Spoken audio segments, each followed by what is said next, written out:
The bank statement I found in Marcus's jacket pocket showed a balance of $47,000 in an account I had never seen before, and when I confronted him 3 hours later with forensic accountant Rebecca Martinez by my side, both he and his mother went completely silent for the first time in 22 years. What followed was a financial investigation that uncovered a web of deception so sophisticated that even our divorce attorney called it one of the most elaborate asset concealment schemes she had encountered in her 30-year career. Before we jump back in, tell us where you're tuning from, and if this story touches you, make sure you're subscribed, because tomorrow I've saved something extra special for you. My name is Elena Rodriguez, and I am 41 years old. Until 6 months ago, I believed I was married to an honest man who shared my commitment to building a secure future for our family. I work as a senior marketing coordinator for a renewable energy company in Portland, Oregon, earning a respectable salary that has consistently contributed to what I thought was our shared financial foundation. Marcus, my husband of 15 years, operates a successful landscaping business called Pacific Northwest Gardens, which serves high-end residential clients throughout the greater Portland metropolitan area. We have 2 children together, Sophia, who is 13 and excels in both academics and competitive swimming, and Diego, who is 11 and demonstrates remarkable artistic talent that we have nurtured through private lessons and summer programs. Our life appeared stable and prosperous from the outside, with a beautiful craftsman-style home in the Laurelhurst neighborhood, 2 reliable vehicles, and what I believed was a growing nest egg for our children's college education and our eventual retirement. The foundation of my understanding about our marriage began to crack on a rainy Thursday morning in March. Marcus had been acting strangely for several weeks, taking phone calls in private, and spending unusual amounts of time reviewing paperwork that he claimed related to new commercial contracts for his business. When I expressed curiosity about these developments, he dismissed my questions with vague responses about client confidentiality and the complexity of landscape architecture proposals. That particular Thursday, Marcus left for work earlier than usual, rushing out the door with such haste that he forgot his rain jacket hanging on the hook by our front entrance. The Oregon weather forecast predicted heavy precipitation throughout the day, and I knew he would need protection from the elements while working on outdoor projects. I decided to drive the jacket to his current job site, a large estate renovation in the West Hills, before heading to my own office downtown. When I picked up the jacket to take it to him, I felt something crinkle in the interior pocket. Initially, I assumed it was a receipt or business card that he had forgotten to remove. Marcus was typically meticulous about maintaining clean pockets and organized paperwork, so I reached in to extract what I expected would be a piece of trash that I could discard on my way out the door. Instead, my fingers closed around a folded bank statement that bore the logo of a financial institution I did not recognize. The statement was addressed to Marcus Rodriguez at a post office box number that was completely unfamiliar to me. Our family banking had always been conducted through the same credit union where we maintained our checking, savings, and investment accounts, and Marcus had never mentioned establishing relationships with other financial institutions. I stood in our entryway, rain pattering against the windows, holding a document that fundamentally challenged my understanding of our financial transparency. The statement was dated just 2 weeks prior, and the account balance displayed in bold numbers was staggering. This amount represented more money than I believed we possessed across all of our combined accounts, investments, and business assets. My initial reaction was confusion rather than alarm. Perhaps this was a business account that Marcus had established for a major commercial project, or possibly an investment vehicle that he had been researching as a surprise for our family's financial future. There could be legitimate explanations for an account that I had not been informed about, particularly if it related to business operations that required separate financial management. However, as I examined the statement more carefully, several details created growing concern about the nature of this account. The address associated with the account was not our home address or the business address for Pacific Northwest Gardens. Instead, it was a post office box located in a different zip code, suggesting a deliberate effort to receive financial correspondence at a location that would not be visible to other family members. The transaction history visible on the statement showed regular deposits that appeared to correspond with dates when Marcus had mentioned receiving payments from major landscaping clients. However, the amounts being deposited into this unknown account did not align with the revenue figures that Marcus had shared with me during our regular discussions about business performance and family finances. I had always taken an active interest in our family's financial health, and Marcus had consistently encouraged my involvement in budgeting, investment planning, and long-term financial goal setting. We maintained a practice of monthly financial reviews where we discussed income, expenses, savings progress, and any significant financial decisions that needed to be made. During these conversations, Marcus had never mentioned the existence of additional accounts or alternative banking relationships. The discovery of this statement created an immediate dilemma about how to proceed. I could drive to his job site and ask him directly about the account, but something about the secretive nature of its existence suggested that a more careful approach might be warranted. If there were legitimate reasons for maintaining a separate account, Marcus would presumably have mentioned it during our regular financial discussions, particularly given the substantial balance involved. Alternatively, I could wait until he returned home that evening and raise the question in a private setting where we could have a thorough conversation about the account's purpose and the reasons for maintaining it separately from our other financial arrangements. This approach would provide him with an opportunity to explain the situation without the pressure of workplace interruptions or the presence of his crew members. However, as I stood there holding the statement, I began to recall other small details from recent weeks that had seemed insignificant at the time but now appeared potentially relevant to this discovery. Marcus had been receiving more phone calls during evening hours, often stepping outside or into another room to take these conversations. When I asked about these calls, he explained them as discussions with suppliers about material costs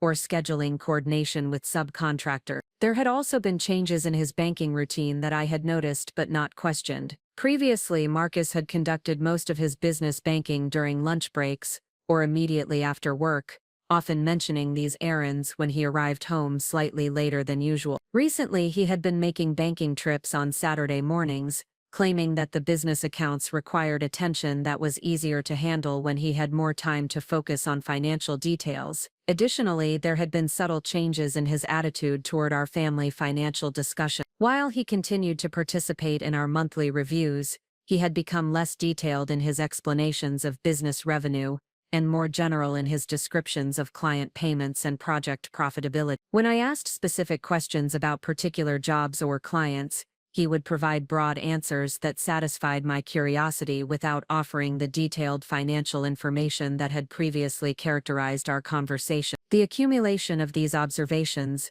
combined with the discovery of an account containing nearly $850,000 that I had no knowledge of, created a growing sense that our financial transparency might not be as complete as I had believed. This realization was particularly troubling because financial honesty had always been a cornerstone of our marriage, and I had trusted Marcus's management of the business finances based on the regular information he shared with me. I decided that the most appropriate course of action would be to photograph the statement with my phone before returning it to his jacket pocket. This would preserve the information while allowing me time to consider how to address the situation thoughtfully. If there were innocent explanations for the account's existence, no harm would be done by documenting the information temporarily.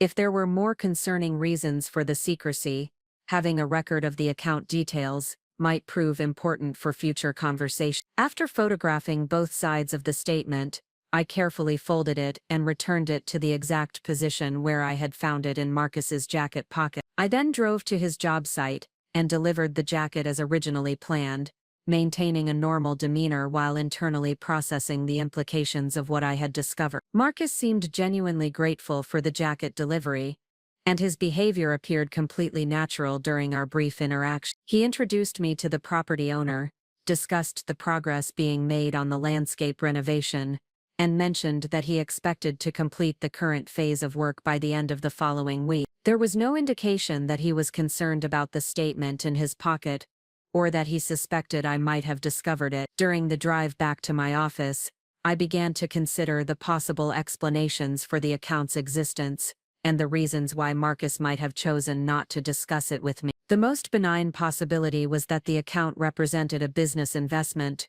or savings strategy that he had intended to surprise me with at a later date. Some couples maintain separate financial arrangements for gift purchases or surprise planning, and this could potentially explain the secrecy. However, the substantial balance in the account made this explanation less plausible. Nearly $850,000 represented a significant portion of our family's total wealth, and maintaining such a large sum in secret would require ongoing deception about business income and family financial status. This level of financial concealment seemed inconsistent with the transparency that had characterized our marriage for 15 years. Another possibility was that the account related to business operations that Marcus believed I would not understand or approve of. Perhaps he had made investment decisions or accepted client arrangements that he thought I might find risky or inappropriate. While this explanation was more concerning than the surprise scenario, it was still within the realm of poor judgment, rather than deliberate deception. The most troubling possibility was that Marcus was systematically hiding income and assets for reasons that could only be described as dishonest. If he was maintaining secret accounts while we made family financial decisions based on incomplete information, then our entire approach to budgeting, saving, and planning had been built on false premises. As I arrived at my office and began my workday, I found it difficult to concentrate on my usual responsibilities. The marketing campaigns that I was developing seemed trivial compared to the questions that were circulating in my mind about our family finance. I kept returning to the image of that bank statement and wondering what other financial information might exist that I was unaware of. During my lunch break, I decided to conduct some preliminary research about the financial institution that had issued the statement. The bank was a legitimate regional institution that specialized in business banking and wealth management services. Their website indicated that they offered sophisticated financial planning services and private banking relationships for high net worth individuals and successful business owners. This information suggested that Marcus had deliberately sought out banking services that were more complex and private than our usual credit union relationship. The choice to establish accounts with an institution that emphasized confidentiality and wealth management indicated a level of financial planning that he had not shared with me despite our regular discussions about long-term financial goals. Preparing and narrating this story took us a lot of time, so if you are enjoying it, subscribe to our channel. It means a lot to us. Now back to the story. I also researched the post office box address that was associated with the account. The location was approximately 15 minutes from our home, situated in a commercial area where Marcus occasionally purchased supplies for his business. This proximity suggested that he could easily manage correspondence related to the account without creating obvious changes to his daily routine. The methodical nature of these arrangements began to suggest that the account was not a recent development or an impulsive financial decision. The level of planning and coordination required to establish and maintain a private banking relationship, arrange for separate mailing addresses, and conduct transactions without my knowledge, indicated that this financial arrangement had been in place for a considerable period of time. That evening, Marcus returned home at his usual time and behaved normally throughout dinner and our family activities. He helped Sophia with her algebra homework, reviewed Diego's latest art project,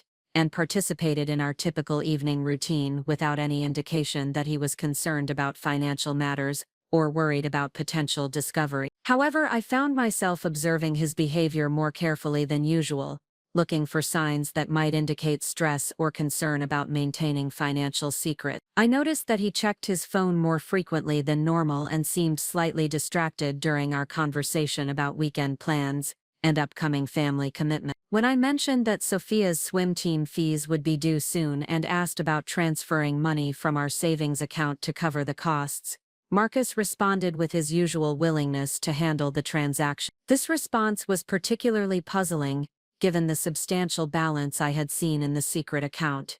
If our family was facing genuine financial constraints that required careful management of swim team fees, why was he maintaining nearly $850,000 in an account that I knew nothing about? As we prepared for bed, I wrestled with the decision about when and how to confront Marcus about the account. Part of me wanted to address the situation immediately and ask for a complete explanation of the account's purpose and the reasons for maintaining it secretly. This direct approach would resolve my uncertainty quickly and allow us to address any issues that needed to be discussed.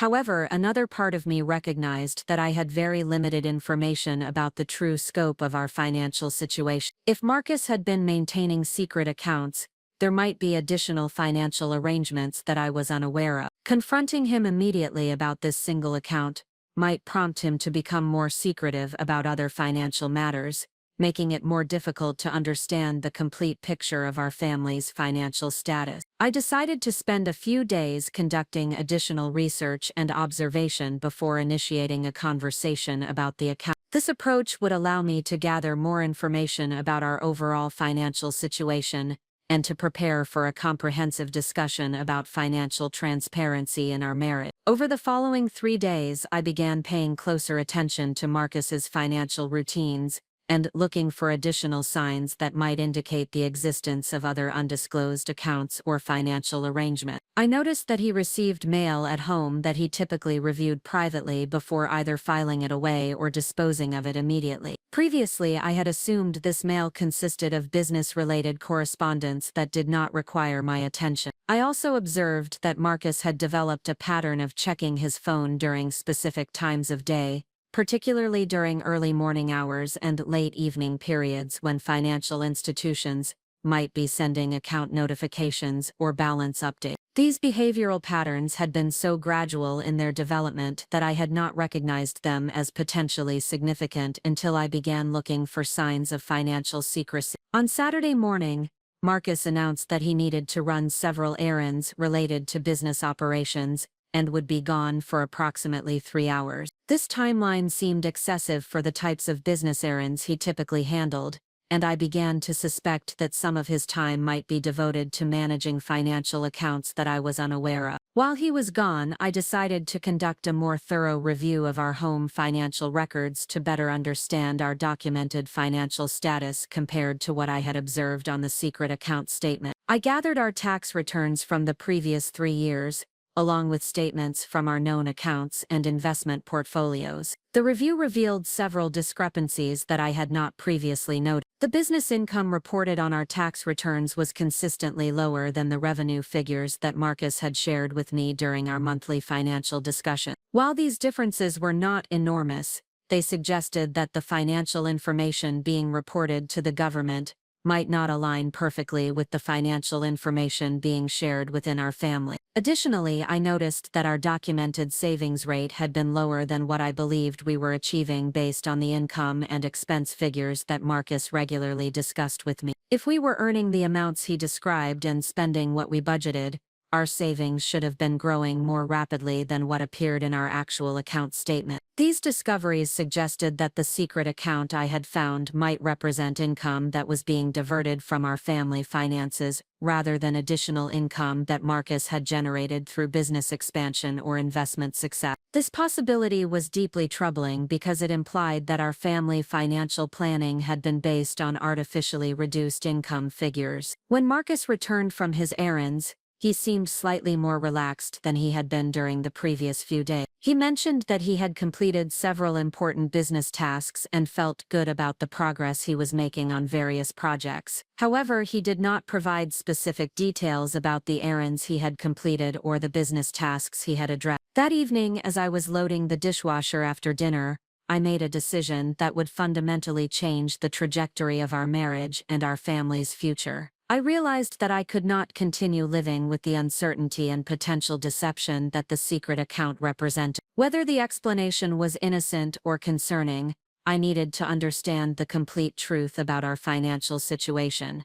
However, I also recognized that I was not equipped to investigate complex financial arrangements or to properly evaluate the implications of what I might discover. If Marcus had been systematically hiding assets or income, I would need professional assistance to understand the full scope of the situation and to protect my interests and those of our children. I decided to consult with a certified public accountant who specialized in forensic accounting and asset investigation. This type of professional would have the expertise to analyze financial records, identify hidden assets, and provide guidance about how to proceed if financial deception had occurred. The decision to seek professional assistance felt like crossing a significant threshold in my marriage. I was essentially hiring an investigator to examine my husband's financial activities, which represented a fundamental breakdown in trust and transparency. However, the alternative of continuing to live with uncertainty and potential deception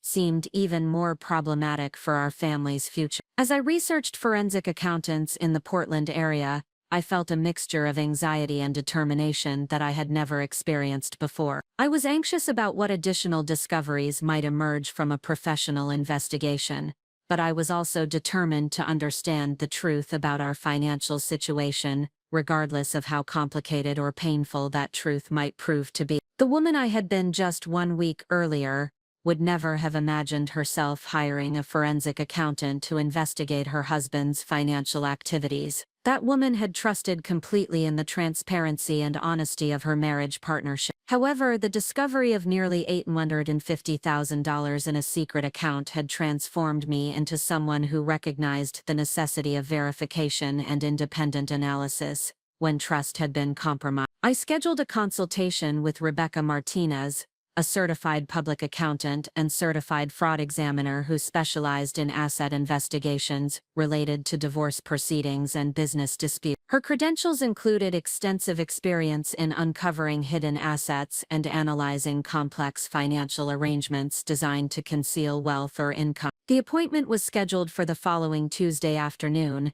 and I arranged to take a partial day off from work to meet with her at her downtown Portland office. I prepared for the meeting by gathering copies of our tax returns, bank statements, investment account records, and business financial documents that were available to me. As Tuesday approached, I felt increasingly nervous about the meeting but also increasingly convinced that it was necessary. The secret account represented either an innocent arrangement that Marcus had failed to discuss with me, or evidence of financial deception that could have serious implications for our family's future. Either way, I needed to understand the truth about our financial situation. The night before my appointment with Rebecca Martinez, I lay awake considering the various ways that this investigation might unfold. If the secret account proved to be an innocent business arrangement or investment strategy, I would owe Marcus an apology for investigating his financial activities without discussing my concerns with him first. However, I would also have legitimate questions about why such significant financial decisions had been made without my knowledge or input. If the investigation revealed more serious financial deception,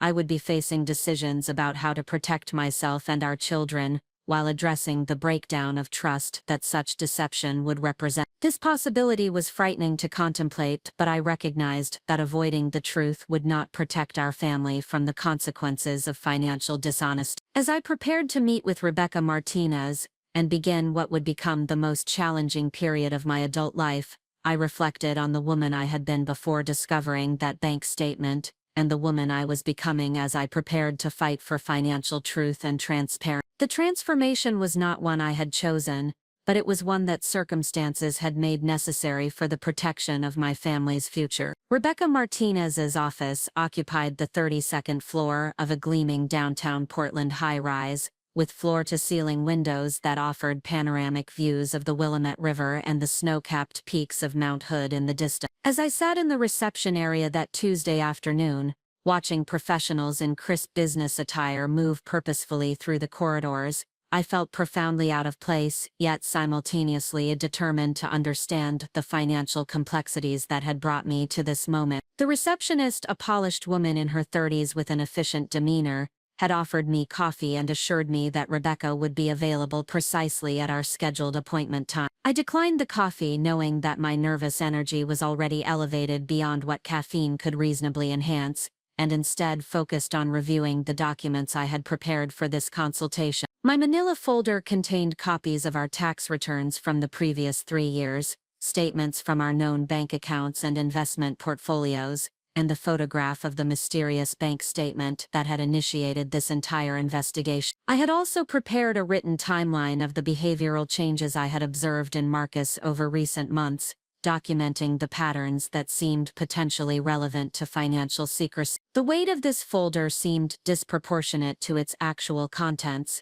representing, as it did, the complete extent of my knowledge about our family's financial situation. After 15 years of marriage and regular participation in financial planning discussions, I was discovering that my understanding of our true financial status might be far more limited than I had ever imagined. At precisely 2 o'clock, Rebecca Martinez emerged from her office to greet me personally. She was a woman in her early 50s with silver-streaked dark hair pulled back in a professional chignon, sharp brown eyes that seemed to assess situations quickly, and a demeanor that projected both competence and compassion. Her handshake was firm, her smile was genuine, and her immediate focus on making me comfortable suggested extensive experience working with individuals facing financial crises. Rebecca's office was decorated with diplomas and certifications that documented her expertise in forensic accounting, fraud examination, and asset investigation. The walls displayed awards from professional organizations and letters of appreciation from clients whose cases had been successfully resolved through her investigative work. The overall atmosphere conveyed serious professional capability, while maintaining an approachable environment for clients dealing with difficult personal situations. After offering me a seat at a small conference table positioned near the windows, Rebecca began our consultation by explaining the confidentiality protections that would govern our conversation and any subsequent professional relationship. She emphasized that everything I shared with her would be protected by attorney-client privilege extensions that applied to forensic accounting consultations, and that I could speak freely about my concerns without fear that information would be disclosed to other parties. I began by explaining the circumstances that had led me to seek her assistance, starting with the discovery of the bank statement in Marcus's jacket pocket, and progressing through my subsequent observations about potential financial secrecy in our marriage. Rebecca listened attentively, taking occasional notes but primarily focusing on understanding the emotional and practical context of my situation. When I produced the photograph of the bank statement, Rebecca examined it carefully before asking detailed questions about Marcus's business operations, our family financial management practices, and the patterns I had observed in his recent behavior. Her questions were specific and focused, suggesting that she was analyzing the information through the lens of extensive experience with similar cases. "Alina," Rebecca said after reviewing my documentation, "what you've discovered appears to be evidence of systematic asset concealment rather than innocent financial planning that simply wasn't discussed with you. The combination of the separate banking institution, the private mailing address, and the substantial account balance suggest deliberate effort to maintain financial secrecy." Her words confirmed the growing suspicion that had been developing in my mind over the past week, but hearing the assessment from a professional with expertise in financial fraud made the reality significantly more concrete and alarming. The possibility that Marcus had been deliberately deceiving me about our financial situation represented a fundamental betrayal of the trust that had formed the foundation of our marriage partnership. Rebecca continued her analysis by explaining that forensic accounting investigations typically revealed patterns of behavior that extended well beyond single hidden accounts. If Marcus had been systematically concealing us, there were likely additional financial arrangements that I was unaware of, potentially including business accounts, investment portfolios, real estate holdings, or other valuable assets that had been deliberately hidden from family financial discussion. The scope of potential deception that Rebecca described was overwhelming to contemplate. I had been operating under the assumption that our monthly financial review meetings provided a complete and accurate picture of our family's financial state. The possibility that these discussions had been based on partial or deliberately misleading information meant that virtually every financial decision we had made as a family might have been predicated on false assumptions. Rebecca recommended a comprehensive forensic analysis that would examine all available financial records, trace asset movements over an extended period, and identify any additional hidden accounts or investments that might exist. This investigation would require access to business records, personal financial statements, tax returns, and any other documentation that could provide insight into the complete scope of our financial situation. The proposed investigation would also include analysis of Marcus's business operations to determine whether revenue was being diverted from disclosed business accounts into hidden personal or investment accounts. This aspect of the analysis would require expertise in small business accounting practices and familiarity with the types of financial arrangements that business owners might use to conceal income from family members or business partners. I asked Rebecca about the potential outcomes of such an investigation and the implications for my family if significant financial deception were discovered. She explained that hidden assets identified through forensic accounting could have serious legal consequences for the person who had concealed them, particularly in the context of divorce proceedings where full financial disclosure was required by law. If we were to proceed with divorce proceedings based on evidence of financial deception, the court would likely view asset concealment as a serious violation of fiduciary duty between spouses. This could result in penalties that included awarding a larger portion of marital assets to the non-deceptive spouse, requiring the payment of legal fees incurred during the investigation, and potentially even criminal referrals if the asset concealment involved tax fraud or other illegal activity. However, Rebecca also emphasized that her investigation would be conducted with complete objectivity, and that the goal was to determine the truth about our financial situation rather than to prove any particular outcome. If the investigation revealed that the hidden account had innocent explanations, or if Marcus's financial activities were found to be appropriate and legal, that information would be reported accurately as well. The cost of the forensic investigation would be substantial,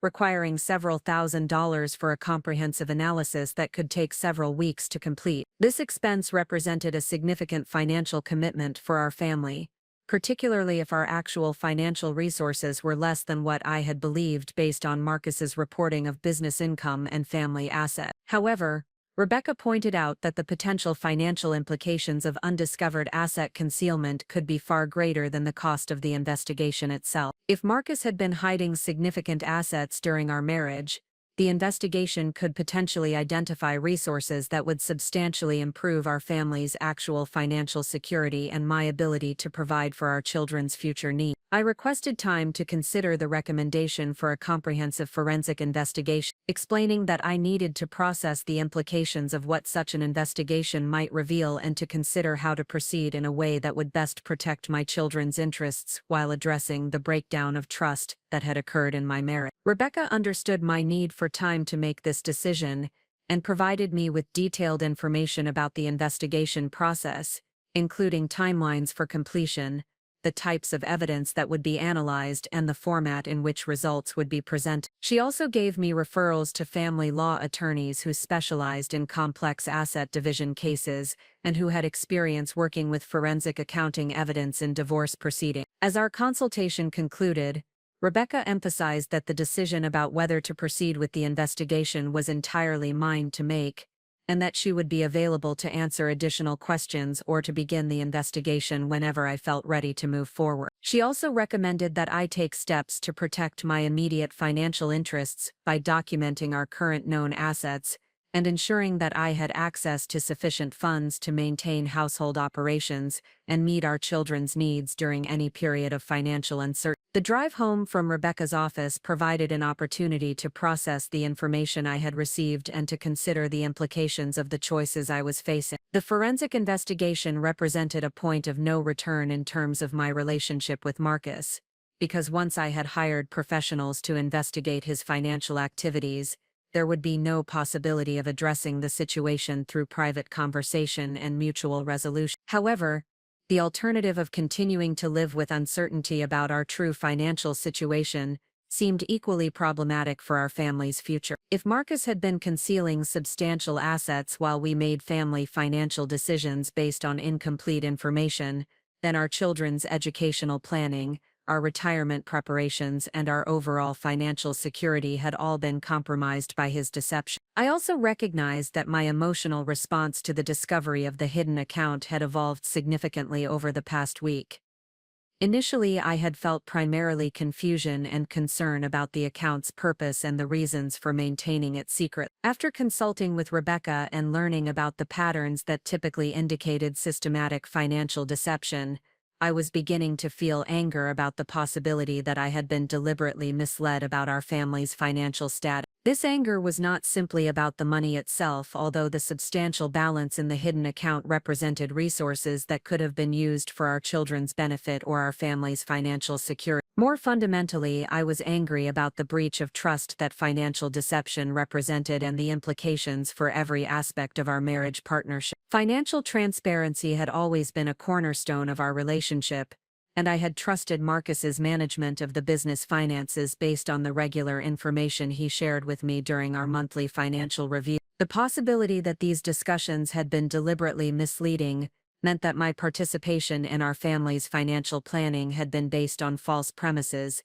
and that my ability to make informed decisions about our future had been systematically undermined. That evening, I observed Marcus's behavior more carefully than ever before, looking for additional signs that might indicate stress or concern about maintaining financial secrets. He seemed slightly more distracted than usual during dinner conversation, checking his phone more frequently and responding to our children's questions about their school activities with less attention than he typically provided. When Sophia mentioned that her swim team was planning a training trip to California that would require a substantial fee payment, Marcus's response was notably different from his usual approach to such expenses. Previously, he had always been enthusiastic about supporting our children's athletic and artistic pursuits, viewing these investments as important contributions to their overall development and future opportunity. However, his response to Sophia's news about the swim team trip was more cautious and reserved.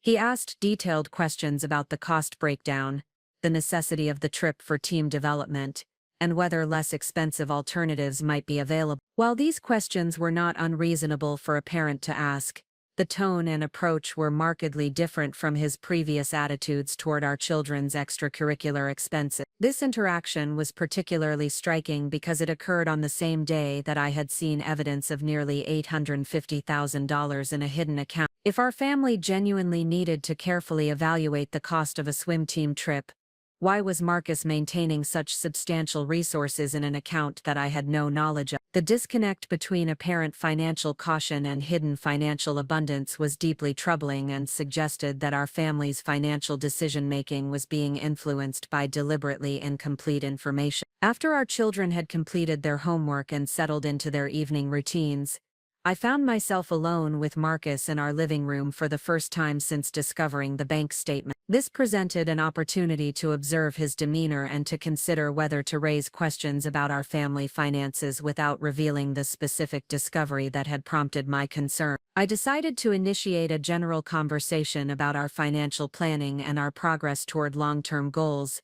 hoping to gauge his responses and to potentially gather additional information about our actual financial status. I mentioned that I had been thinking about our retirement planning and wondering whether we were saving sufficient amounts to meet our future needs. Marcus's response to this topic was notably less detailed and specific than his usual approach to financial discussion. Previously, he had always been willing to review our investment portfolio performance, discuss contribution rates to retirement accounts, and analyze our progress towards specific financial milestones. However, his response that evening was more general and less substantive, focusing on broad reassurances about our financial security without providing the detailed information that had characterized our previous conversation. When I asked specific questions about our current savings rate and whether we should consider increasing our contributions to retirement accounts, Marcus deflected these inquiries by suggesting that our current approach was appropriate, and that major changes were not necessary at this time. This response was particularly puzzling because increasing retirement contributions would typically be viewed as a positive financial decision that any family with adequate resources would want to pursue. The evasiveness of Marcus's responses to my financial questions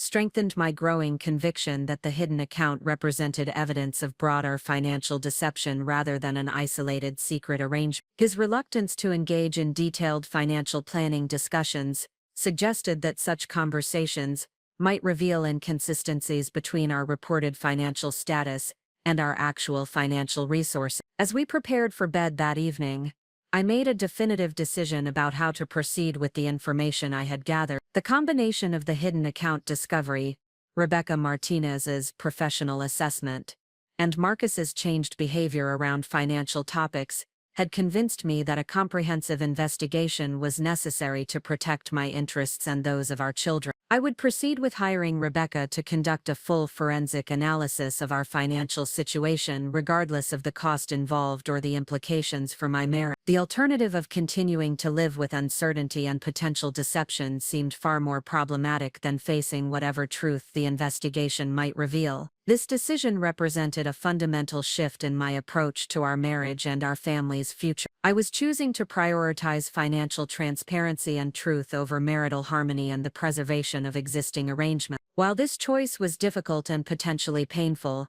I recognized that it was necessary for ensuring that our children's future planning was based on accurate information about our actual financial resources. The woman I had been just 2 weeks earlier would never have imagined herself hiring a forensic accountant to investigate her husband's financial activity. However, the discovery of evidence suggesting systematic financial deception had transformed me into someone who recognized the necessity of independent verification when trust had been compromised. I spent considerable time that night reflecting on the implications of the investigation I was about to authorize, and the potential outcomes that might result from a comprehensive analysis of our financial situation. If the investigation revealed additional hidden assets or evidence of systematic deception, I would be facing decisions about how to address the breakdown of trust in our marriage while protecting our children from the emotional and financial consequences of their father's choices. If the investigation confirmed that Marcus had been concealing substantial assets while we made family financial decisions based on incomplete information, I would need to consider legal options for protecting my interests and ensuring that our children's future needs were adequately provided for using our actual financial resources,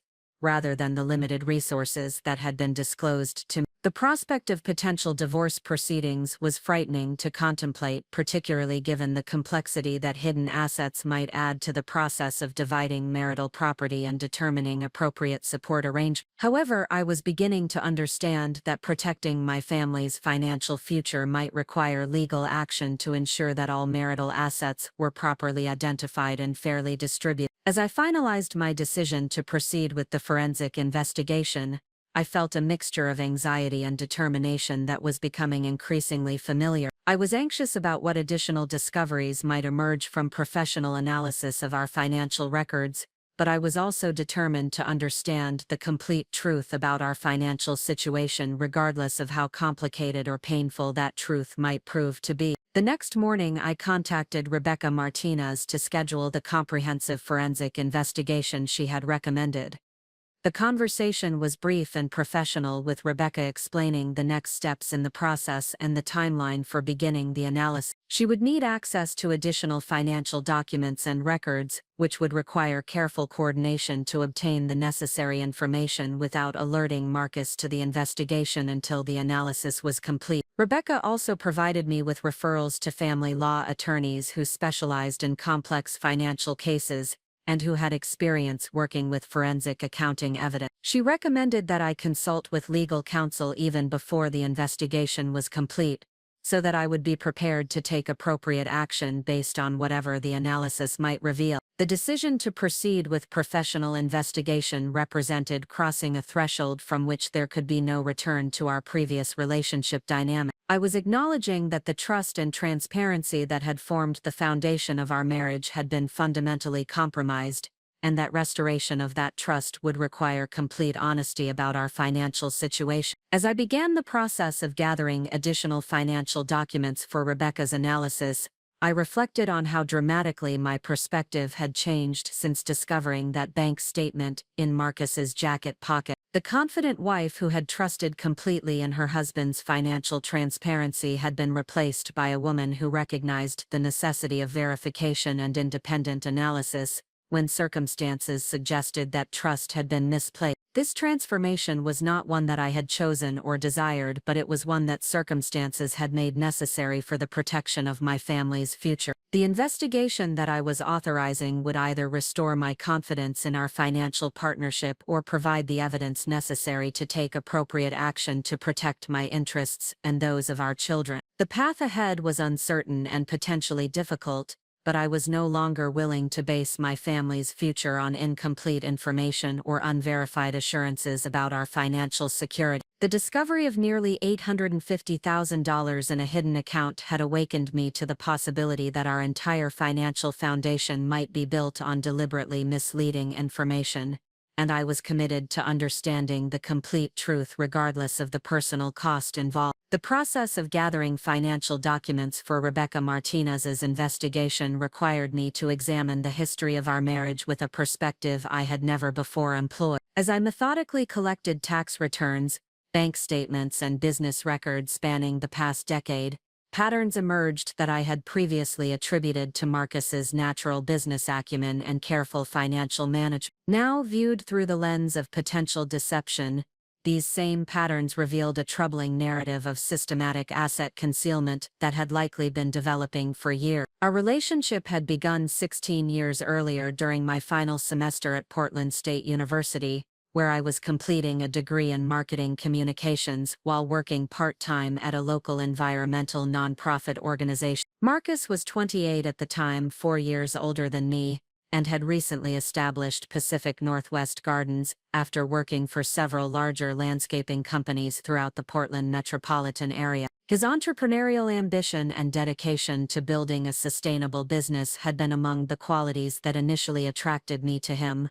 During our courtship period, Marcus had been remarkably transparent about his financial situation and business operation. He frequently discussed his strategies for growing the company, his challenges with establishing reliable supplier relationships, and his goals for expanding into commercial landscaping projects that would provide more stable revenue streams. These conversations had created the foundation for what I believed would be a partnership characterized by complete financial transparency and shared decision-making about our future. When we married in 2008, Marcus's business was generating modest but growing revenue, and we established joint banking accounts and shared financial management responsibilities that reflected our commitment to building a life together as equal partners. I maintained my career in marketing while contributing to household expenses and participating actively in business planning discussions that would affect our family's financial future. The early years of our marriage had been characterized by careful budgeting and strategic financial planning that allowed us to purchase our first home, establish emergency savings, and begin investing for long-term goals including retirement and our future children's education. Marcus's business continued to grow steadily, and he regularly shared detailed information about client contracts, project profitability, and business expansion opportunity. However, as I now examined our financial history with greater scrutiny, I began to identify subtle changes that had occurred gradually over the past 5 years. These changes had been so incremental that I had not recognized them as potentially significant departures from our established patterns of financial transparency and shared decision-making. The first notable change had occurred approximately 5 years earlier, when Marcus began handling more of our family's financial management responsibilities himself rather than involving me in the detailed monthly reviews that had previously characterized our approach. He explained this transition as a natural evolution that would free up my time for career advancement while allowing him to apply his business financial management experience to our personal finances. At the time, this explanation had seemed reasonable and even considerate. Marcus was indeed experienced in managing business finances, and my career demands had been increasing as I took on additional responsibilities at the renewable energy company where I worked. The reduction in my direct involvement in financial management had initially felt like a practical division of labor that would benefit our family overall. Marcus had continued to provide me with regular updates about our financial status, including our progress toward savings goals, investment portfolio performance, and major expenditure planning. However, these updates had gradually become less detailed and more focused on overall summaries, rather than the specific account balances and transaction details that had previously been shared openly between us. The second significant change had involved Marcus's approach to business financial management and his explanations of company revenue and profitability. During the first several years of our marriage, he had regularly shared detailed information about individual client contracts, project cost, and profit margins that allowed me to understand both the financial performance of his business and its contribution to our family's overall financial security. Beginning approximately 4 years ago, these business financial discussions had become more general in nature. Marcus continued to report overall revenue figures and general profitability trends, but he provided fewer details about specific projects and clients. He explained this change as a reflection of the business's growth and increased complexity, suggesting that the volume of projects and diversity of client relationships made detailed reporting more cumbersome and less useful for our family planning purposes. This explanation had seemed plausible given the apparent success of Pacific Northwest Gardens and Marcus's reports of expanding into larger commercial projects that required more sophisticated project management and financial coordination. I had trusted his assessment that high-level financial summaries would be more valuable for our family planning than detailed project-by-project reporting. The third area where gradual changes had occurred involved our approach to major financial decisions and long-term planning. During the early years of our marriage, we had made all significant financial choices through collaborative discussions that included analysis of various options and consideration of their implications for our family's goal. Marcus had consistently sought my input on business investments, equipment, purchases, and expansion strategies that would affect our household financial situation. Over the past 3 years, Marcus had begun making more financial decisions independently, while continuing to inform me of the outcomes and their expected effects on our family finance. He explained this evolution as a practical necessity given the time-sensitive nature of many business opportunities and the need to respond quickly to client requirements and market conditions. While this explanation had logical merit, the cumulative effect of these changes had been to reduce my direct involvement in financial decision-making, while maintaining the appearance of transparency through regular reporting and consultation. I had not questioned these developments because they had seemed to reflect the natural evolution of our roles and responsibilities as Marcus's business grew and became more complex. However, examining these patterns in the context of the hidden account discovery revealed a different possible interpretation. Rather than representing practical adaptations to changing circumstances, these changes might have been systematically designed to reduce my ability to detect financial discrepancies while maintaining my confidence in our financial partnership. The timeline of these changes also corresponded with several developments in Marcus's business operations that I had not previously considered significant. Approximately 5 years ago, he had begun working with new suppliers and subcontractors who offered what he described as more competitive pricing and higher quality services. These business relationships had enabled him to increase profit margins on existing projects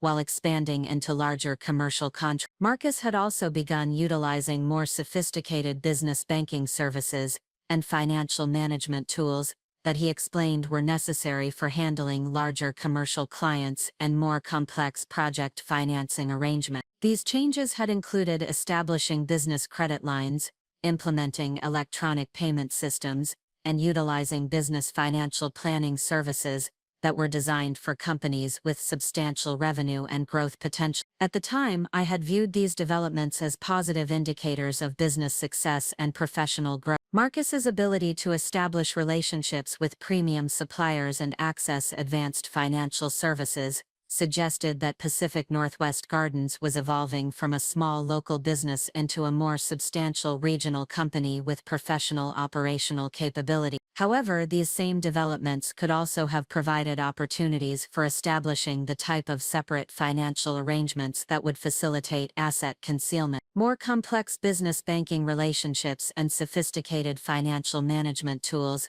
could enable someone to maintain multiple accounts and divert revenue streams in ways that would be difficult for family members to detect or monitor. The investigation of our tax return history revealed additional patterns that I had not previously questioned, but that now seemed potentially significant. Our reported business income had grown consistently over the past 5 years, but the rate of growth had been more modest than what I remembered Marcus describing during our family financial discussion. This discrepancy could have innocent explanations related to timing differences between when income was received and when it was reported for tax purposes, or it could reflect conservative accounting practices that were appropriate for business tax planning. However, it could also indicate that some business income was being diverted to accounts that were not reflected in our family financial planning or tax report. Our personal tax returns also showed that our charitable contributions and investment activities had been more limited than what I had believed based on Marcus's descriptions of our family's financial capacity and philanthropic goals. We had consistently made modest contributions to local environmental organizations and our children's schools, but these amounts were smaller than what would be expected given the income levels that Marcus had reported during our financial planning discussion. Similarly, our retirement account contributions had been adequate but not generous relative to the financial resources that Marcus had indicated were available for long-term savings and investment. If our family's actual financial capacity had been greater than what was reflected in our tax returns and retirement planning, then we had missed opportunities for more substantial wealth building that could have significantly improved our long-term financial security. The examination of our mortgage and home equity history provided additional evidence of conservative financial reporting that might not have reflected our complete financial picture. When we had refinanced our home mortgage 3 years earlier, Marcus had handled the application process and financial documentation independently while keeping me informed of the progress and terms. The mortgage amount and terms that we had obtained suggested that our reported income and assets had been sufficient to qualify for favorable lending conditions, but not substantial enough to access the most advantageous financing options available to high-net-worth borrowers. If Marcus had been maintaining hidden assets during the refinancing process, our family could have potentially obtained better terms or borrowed additional funds for investment purposes. Marcus had also been reluctant to consider home equity financing options that could have provided capital for investment opportunities or major expenditures such as our children's education. He had explained this reluctance as prudent financial management that avoided unnecessary debt and preserved our home equity for emergency situations or retirement planning. However, this conservative approach seemed inconsistent with maintaining nearly $850,000 in a hidden account that was apparently not being utilized for any family financial planning purposes. If our actual financial resources were substantially greater than what had been disclosed to me, then Marcus's reluctance to utilize home equity financing might have reflected a desire to maintain the appearance of limited financial resources, rather than genuine concern about debt management. The analysis of our children's educational planning and extracurricular investments revealed similar patterns of apparent financial constraint that seemed inconsistent with hidden asset accumulation. While we had consistently supported Sophia's swimming activities and Diego's artistic pursuits, Marcus had often emphasized the need to balance these investments with other family financial priorities and long-term savings goals. These discussions had led to careful evaluation of costs and benefits for various programs and opportunities, with decisions often being made based on financial considerations, rather than simply choosing the best available options for our children's development. While such careful financial planning was generally appropriate and responsible, it seemed problematic if it was occurring while substantial financial resources were being maintained in accounts that I had no knowledge of. Our college savings planning had also been more conservative than what might have been appropriate given our apparent financial capacity. We had established 529 education savings accounts for both children and made regular contributions that would provide meaningful support for their college expenses, but the contribution amounts had been modest relative to the cost of quality higher education and our reported family income. Marcus had often discussed the importance of teaching our children to value education and to contribute to their own college costs through scholarships, part-time employment, and student loans when necessary. While these principles had educational merit, They seemed less compelling if our family possessed financial resources that could have provided more complete educational support without compromising other financial goals. The examination of our insurance coverage and financial protection strategies revealed additional areas where our planning seemed conservative relative to what would be appropriate for a family with substantial assets. Our life insurance coverage was adequate but not generous, and our disability insurance protection was minimal despite Marcus's role as the primary income earner for our family. These insurance decisions had been made based on cost considerations and Marcus's assessment that excessive insurance coverage represented poor utilization of financial resources that could be better invested for long-term wealth building. However, inadequate insurance protection seemed particularly inappropriate if our family possessed hidden assets that needed protection through comprehensive risk management strategies. Our investment portfolio allocation and management approach had also been more conservative than what would typically be recommended for a family with our reported income level and long-term financial goals. While we had maintained diversified investments across various asset classes, our total investment amounts and risk tolerance had been modest compared to standard financial planning recommendations. Marcus had often explained this conservative approach as appropriate for a family with variable business income and the need to maintain financial stability despite economic uncertainty. However, this reasoning seemed less compelling if business income was actually more substantial and stable than what had been reported to me during our family financial planning discussion. The cumulative effect of examining our financial history through this new perspective was profoundly disturbing. Virtually every aspect of our family financial planning over the past 5 years had been characterized by apparent resource constraints and careful evaluation of costs that might have been unnecessary if our actual financial resources were substantially greater than what had been disclosed to me. More troubling was the recognition that these apparent constraints had affected decisions about our children's opportunities, our family's lifestyle choices, and our long-term financial security in ways that might have been completely avoidable if I had possessed accurate information about our true financial situation. The systematic nature of these patterns suggested that the hidden account I had discovered might represent just one component of a comprehensive strategy for concealing assets and maintaining the appearance of limited financial resources. If Marcus had been deliberately misleading me about our family's financial capacity for several years, then the scope of deception might be far greater than what a single hidden account would represent. This realization transformed my understanding of our marriage relationship and my role within our family's financial planning process. Rather than being a trusted partner who participated in collaborative financial decision-making based on complete and accurate information, I had apparently been managed and manipulated through selective disclosure and deliberate misrepresentation of our actual financial circumstances. The emotional impact of this recognition was devastating,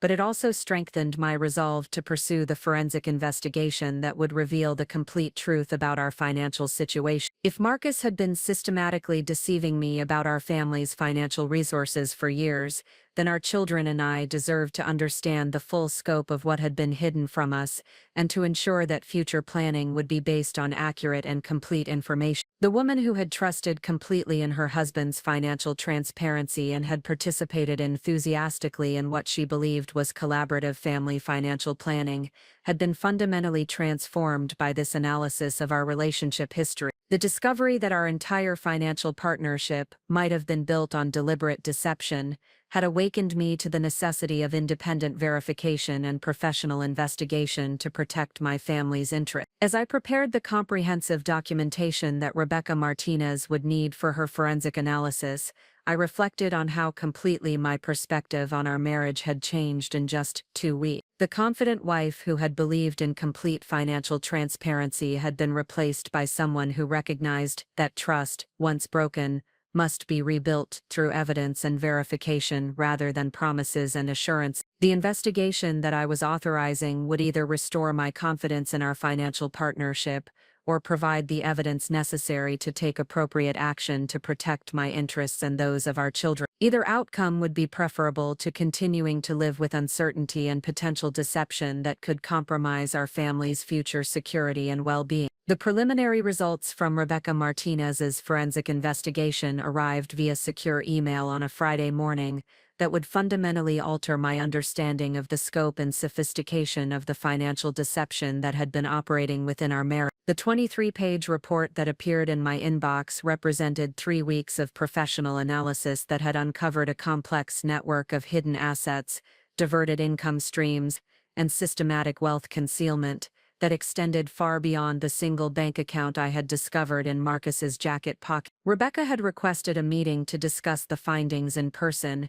explaining that the complexity of what had been uncovered required detailed explanation and strategic planning for next steps. Her tone during our brief phone conversation had been serious and professional, but I detected an undercurrent of concern that suggested the investigation had revealed circumstances more problematic than either of us had initially anticipated. As I drove to Rebecca's downtown office for our scheduled afternoon meeting, I attempted to prepare myself mentally for whatever revelations awaited me. The 3 weeks since authorizing the investigation had been filled with careful observation of Marcus's behavior and increasing certainty that significant deception had been occurring. However, I was not prepared for the comprehensive scope of financial manipulation that Rebecca's analysis would reveal. The forensic investigation had identified 11 separate financial accounts that Marcus had established without my knowledge, containing combined assets totaling approximately. These accounts were distributed across 6 different financial institutions and included business accounts,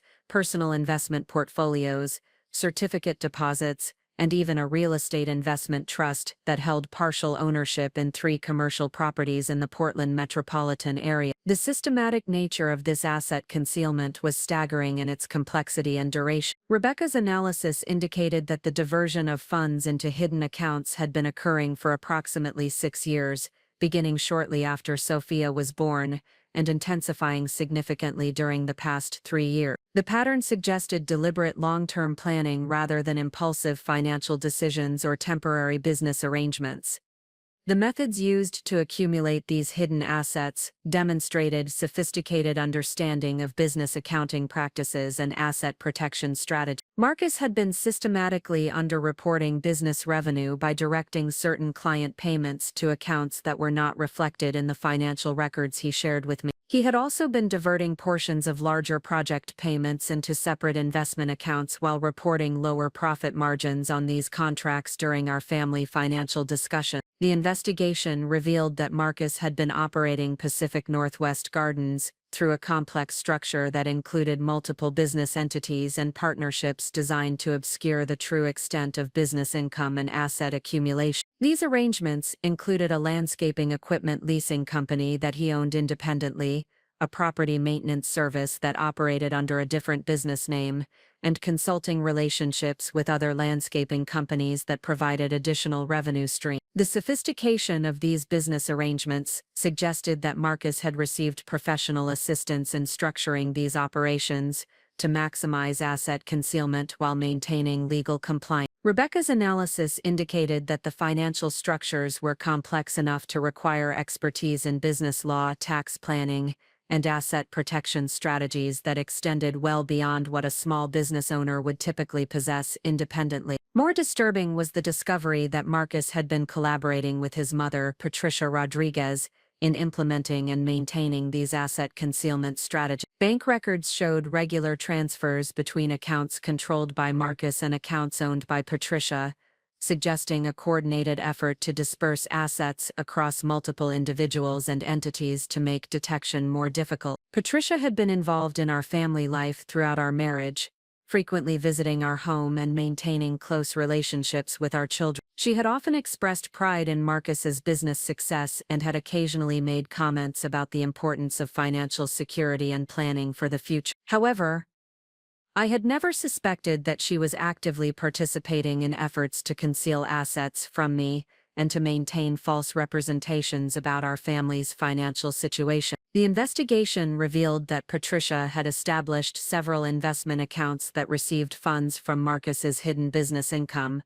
These accounts were registered in her name, but appeared to be funded entirely by transfers from Marcus's concealed assets. The pattern suggested that Patricia was serving as a custodian for assets that Marcus wanted to remove from potential discovery during family financial planning or potential divorce proceedings. The collaboration between Marcus and his mother extended beyond simple asset storage to include active participation in maintaining the deception about our family's financial circumstances. Phone records showed frequent communication between them during periods when I had asked questions about our financial planning or when Marcus had been reporting business challenges that supposedly limited our family's financial capacity. The timing of these communications suggested coordination of responses and planning for maintaining consistent explanations about business performance and family financial constraints. This level of collaboration indicated that the financial deception was not simply about hiding money,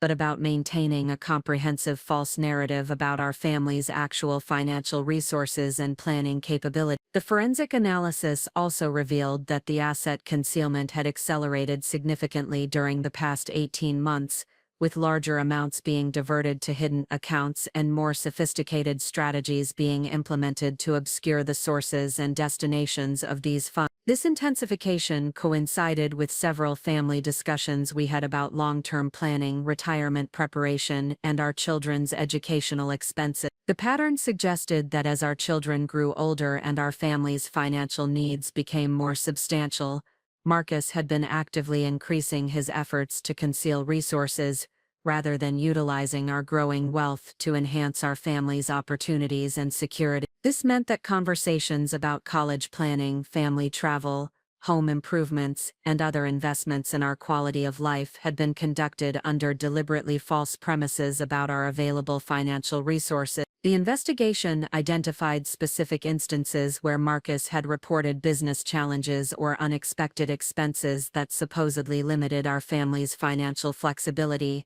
while simultaneously transferring substantial amounts to hidden investment accounts. These deliberate misrepresentations had directly influenced family decisions about expenses and opportunities that could have significantly benefited our children and enhanced our overall quality of life. Rebecca's analysis included documentation of investment portfolio performance within the hidden accounts that demonstrated sophisticated financial management and strategic asset allocation. The hidden investments had been performing well and growing substantially over the years they had been accumulating. This success suggested that Marcus possessed considerable financial knowledge and investment capability that he had been applying to assets I was unaware of, while our known family investments remained relatively conservative and modest. The contrast between the sophisticated management of hidden assets and the conservative approach to our disclosed family investments was particularly troubling. While Marcus had been carefully growing a substantial hidden portfolio through diversified investments and strategic asset allocation,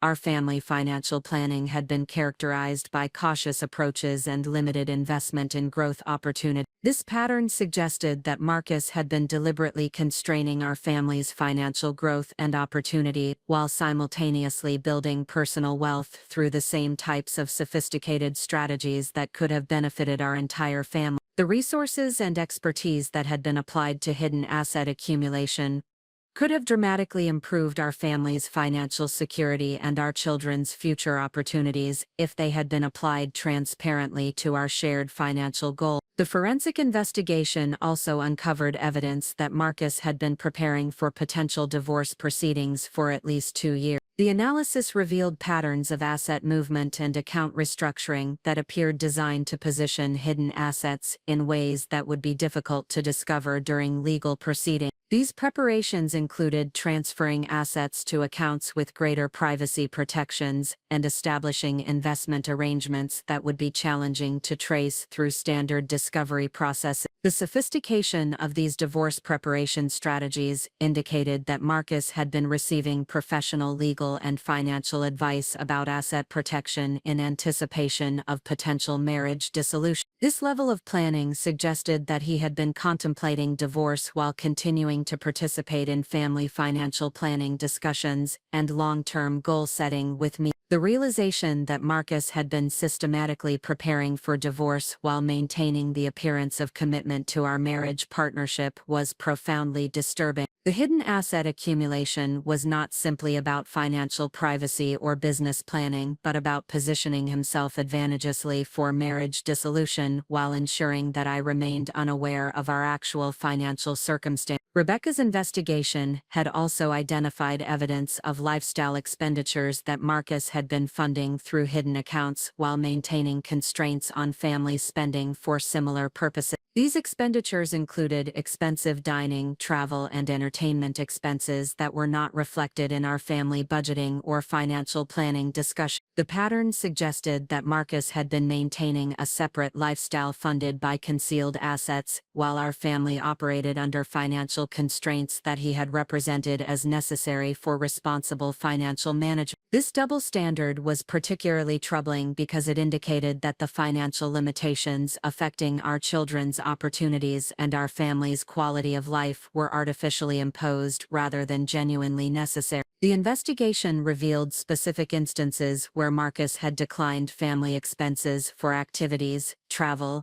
or opportunities that he claimed were beyond our financial capacity while simultaneously spending similar or greater amounts on personal expenses funded through hidden accounts. These decisions had directly limited our children's experiences and our family's enjoyment of the financial success that Marcus's business had actually achieved. The comprehensive scope of deception revealed by Rebecca's investigation extended beyond financial asset concealment to include systematic misrepresentation of business performance, family financial capacity, and long-term planning possibility. The false narrative that Marcus had maintained about our financial circumstances had influenced virtually every significant decision our family had made over the past 6 years. The emotional impact of understanding the complete scope of this deception was overwhelming. The marriage partnership I had believed in and participated in enthusiastically had been fundamentally false, built on systematic lies about our most basic shared responsibility, providing for our family's financial security and our children's future opportunity. However,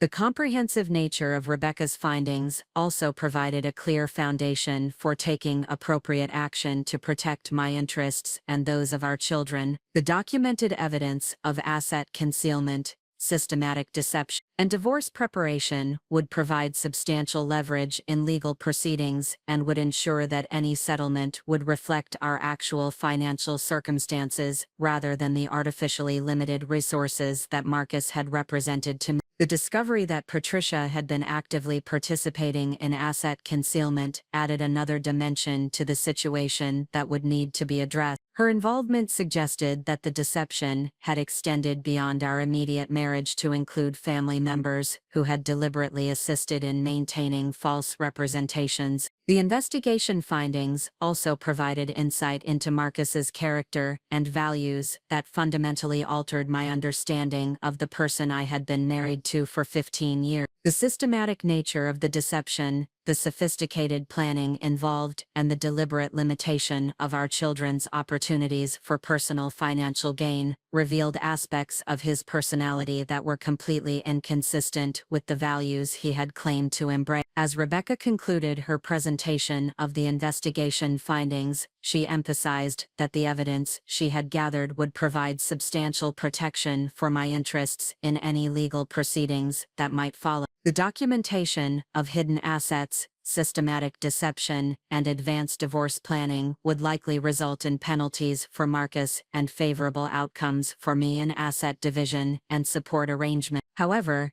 she also stressed the importance of taking immediate steps to protect my access to family resources and to ensure that Marcus could not further dissipate or conceal assets once he became aware that his financial activities had been discovered. The investigation had revealed the full scope of the deception, but it had also demonstrated Marcus's capability for sophisticated financial manipulation that could continue if appropriate protective measures were not implemented quickly. The meeting with Rebecca represented a turning point that required immediate decisions about how to proceed with protecting my family's interests while addressing the complete breakdown of trust that the investigation had revealed. The woman who had trusted completely in her husband's financial honesty had been replaced by someone who understood the necessity of legal protection and strategic action to secure her children's future. The comprehensive evidence that Rebecca had gathered would enable me to pursue legal remedies that would ensure our children's access to the educational opportunities and financial security that our actual family wealth could provide. The hidden assets that Marcus had accumulated through systematic deception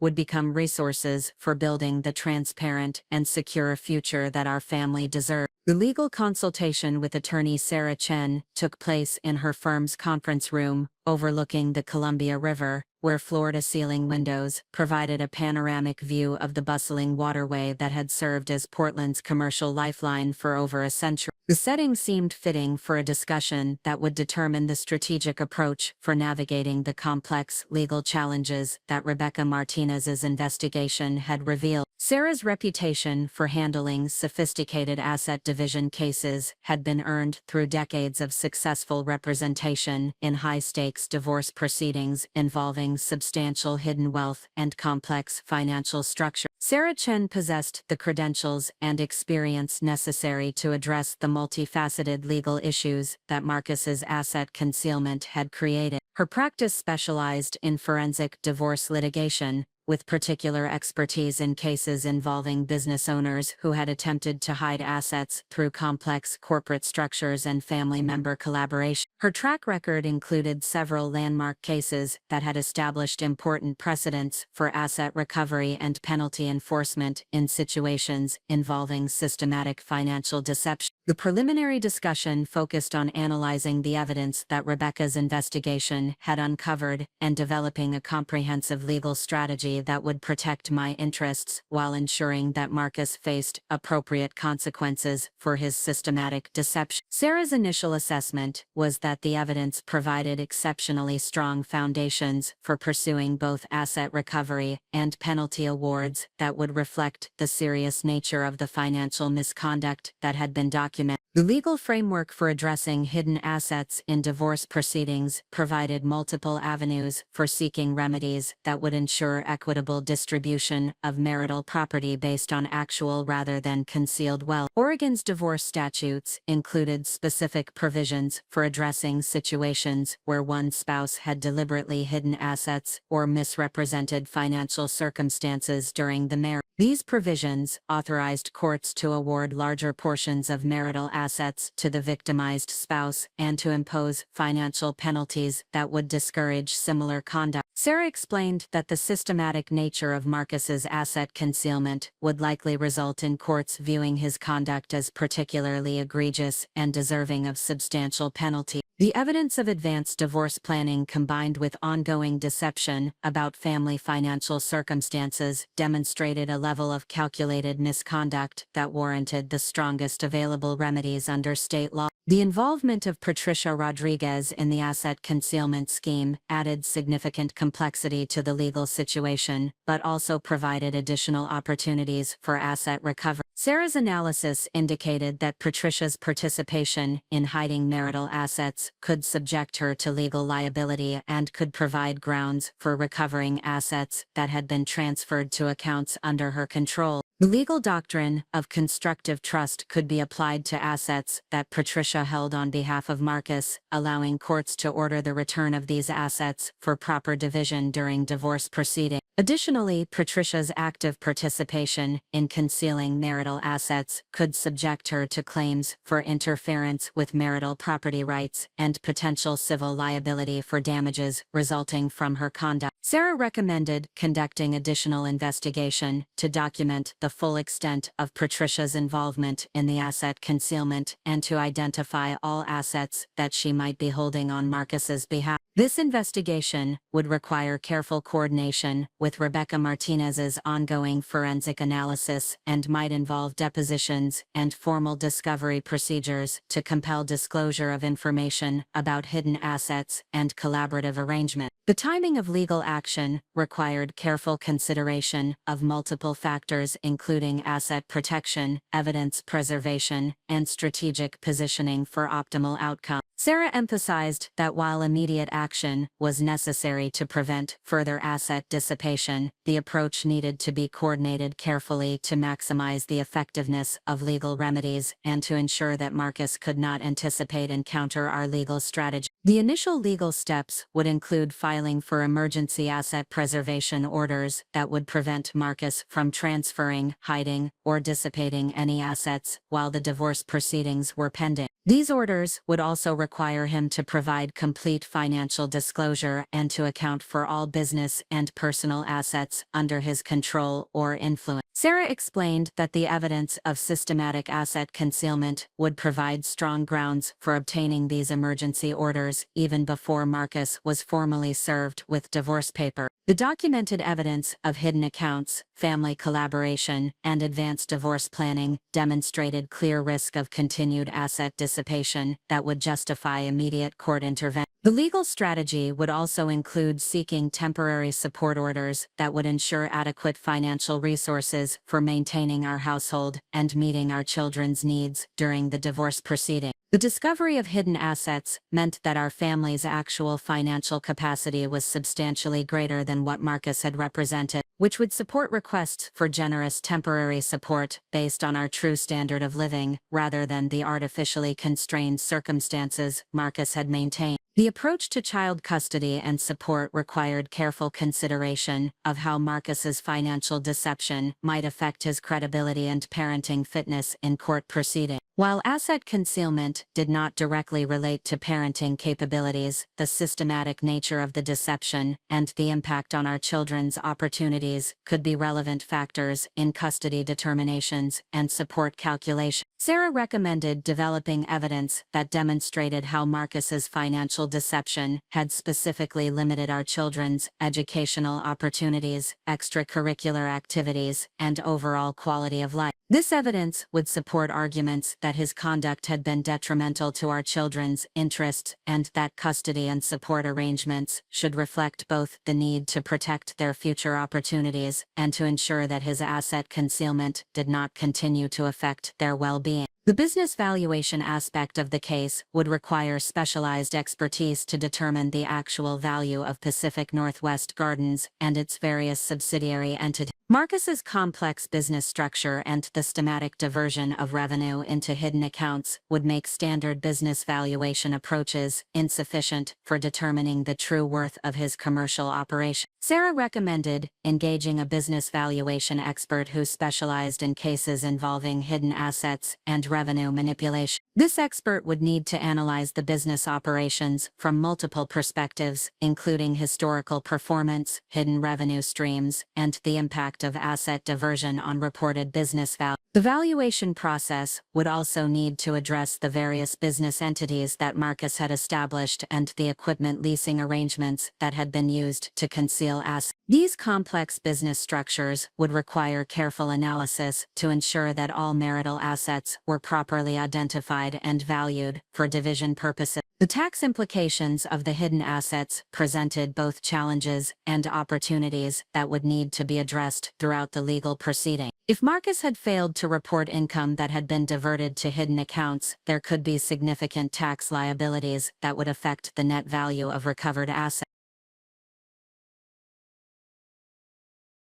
However, these tax issues could also provide additional leverage for negotiating favorable settlements. Sarah explained that the Internal Revenue Service maintained programs for reporting suspected tax fraud, and that the evidence of systematic income concealment might warrant referral to federal tax authorities. While such referrals could complicate the divorce proceedings, they could also provide additional pressure for Marcus to negotiate reasonable settlements rather than risk criminal tax prosecution. The coordination between civil divorce proceedings and potential criminal tax issues would require careful strategic planning to ensure that our interests were protected while appropriate authorities were notified of potential violations. Sarah recommended maintaining flexibility in our approach while preserving all options for addressing both the civil asset division issues and the potential criminal tax violation. The discovery phase of the divorce proceedings would provide formal legal mechanisms for compelling complete disclosure of all hidden assets and collaborative arrangements. This process would include depositions of both Marcus and Patricia,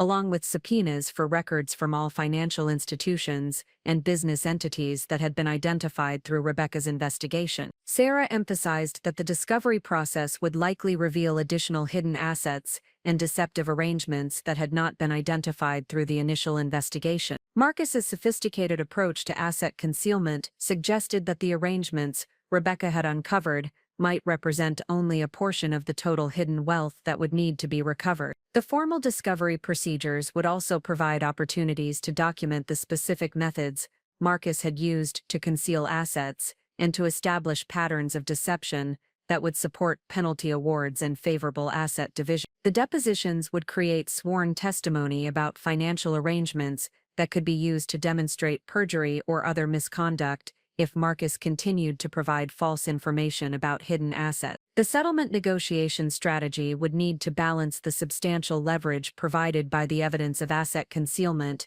with practical considerations about litigation costs and timing. While the evidence strongly favored pursuing maximum penalties and asset recovery, the complexity of the case could result in extended litigation that might be emotionally and financially draining for our family. Sarah recommended developing multiple negotiation scenarios that would account for different levels of cooperation from Marcus and varying degrees of asset recovery. The goal would be to achieve outcomes that provided fair compensation for the financial deception, while ensuring that our children's needs were met and that I retained sufficient resources for rebuilding financial security independently. The negotiation approach would emphasize the strength of the evidence and the potential consequences Marcus faced if the matter proceeded to trial. The documented asset concealment, family collaboration, and advanced divorce planning provided substantial grounds for seeking maximum penalties under state law, along with attorney fees and costs associated with the investigation and litigation. The protective measures for our children required careful consideration of how to minimize their exposure to the conflict, while ensuring that their interests were protected throughout the proceeding. Sarah recommended appointing a guardian ad litem who could represent our children's interests independently and who could provide input about custody and support arrangements that would serve their best interest. The approach to communicating with our children about the divorce proceedings would need to balance age-appropriate honesty with protection from the more disturbing aspects of their father's financial misconduct. Sarah recommended developing a communication strategy that focused on ensuring them that their needs would be met and that both parents remained committed to their well-being, while avoiding detailed discussion of the financial deception issue. The long-term financial planning implications of the asset recovery required coordination with financial advisors who could help develop strategies for managing the recovered wealth responsibly. The hidden assets that would be recovered through the divorce proceedings represented substantial resources that could provide financial security for our children's education and my retirement, but they would require careful management to achieve these goals. Sarah recommended establishing relationships with fee-only financial advisors who specialized in serving clients who had recovered assets through divorce proceedings. These professionals would have expertise in managing wealth that had been acquired through legal settlements and could provide guidance about investment strategies that would provide long-term financial security. The emotional support resources available throughout the legal proceedings would be essential for maintaining resilience during what would likely be an extended and challenging process. Sarah recommended connecting with therapists who specialized in helping clients navigate high-conflict divorce proceedings and who understood the particular challenges associated with discovering systematic financial deception. The support resources would also include support groups for individuals who had experienced financial abuse and deception within marriage relationships. These groups provided opportunities to connect with others who had faced similar challenges and to learn from their experiences about effective coping strategies and recovery approaches. The documentation and evidence preservation protocols would be critical for maintaining the strength of our legal position throughout the proceeding. Sarah emphasized the importance of continuing to work with Rebecca Martinez to document any additional evidence of asset concealment or attempted dissipation that might occur once Marcus became aware that his financial activities had been discovered. The evidence preservation would include maintaining detailed records of all communications with Marcus about financial matters, documenting any changes in his behavior or business operation, and preserving all electronic communications that might provide additional evidence of deceptive conduct or collaborative arrangements with family members. As our initial consultation concluded, Sarah outlined the immediate steps that would need to be taken to initiate legal proceedings and to protect our interests while the case developed. The timeline would be aggressive but necessary to prevent further asset dissipation and to ensure that Marcus could not implement additional strategies for concealing wealth or preparing for divorce proceedings. The comprehensive legal strategy that Sarah had developed provided a clear roadmap for addressing the complex challenges that Marcus's financial deception had created. The approach balanced aggressive pursuit of asset recovery and penalties with practical considerations about our children's well-being and our family's long-term interests. The transformation from a woman who had trusted completely in her husband's financial honesty to someone who was preparing to pursue sophisticated legal remedies for systematic asset concealment represented a fundamental evolution in my understanding of self-advocacy and protection of family interests. The legal strategy that Sarah had outlined would enable me to recover the financial resources that belonged to our family while ensuring that Marcus faced appropriate consequences for his deceptive conduct. The knowledge that professional legal representation and proven strategies were available for addressing even the most complex financial deception provided confidence that our children's future opportunities could be protected and that justice could be achieved, despite the sophisticated nature of the misconduct we were confronting. The first indication that Marcus had become aware of my investigation arrived through a call from my children's school on a Tuesday morning in early May. The assistant principal informed me that Marcus had appeared at Laurelhurst Elementary during lunch hour, requesting immediate meetings with both Sophia's and Diego's teachers to discuss what he described as urgent family circumstances that required adjustments to their academic and extracurricular schedule. The school administration had appropriately declined to facilitate these meetings without proper notification and coordination with both parents. But Marcus's unexpected appearance had created concern among staff members who knew our family well. The timing of this school visit was particularly significant because it occurred just 3 days after I had met with Sarah Chen to finalize our legal strategy for pursuing asset recovery and addressing the systematic financial deception that Rebecca Martinez's investigation had revealed. While I had been meticulously careful to conduct all communications with my legal and financial advisors through secure channels and private meetings, Marcus's behavior suggested that he had somehow detected that his financial activities were under scrutiny. The school incident represented the beginning of what would become an escalating pattern of obstacles and complications that Marcus would create in an apparent effort to complicate my legal strategy and to position himself advantageously for the divorce proceedings he undoubtedly knew were imminent. The sophistication of his asset concealment strategies had extended to include advanced planning for managing the discovery process, and he was now implementing countermeasures designed to limit my access to evidence and to create alternative narratives about our family circumstances. Sarah Chen had warned me that sophisticated asset concealment cases typically involved defensive strategies once the hiding spouse became aware that their financial activities had been discovered. Marcus's response was following predictable patterns that included attempts to control the narrative about family circumstances, efforts to limit access to additional evidence, strategies for portraying himself as the reasonable party while characterizing my actions as suspicious or inappropriate. The second major obstacle emerged when I attempted to access our primary joint banking account to review recent transaction history and to ensure that I had sufficient funds available for legal expenses and household operations during the divorce proceeding. The online banking system indicated that my access permissions had been modified,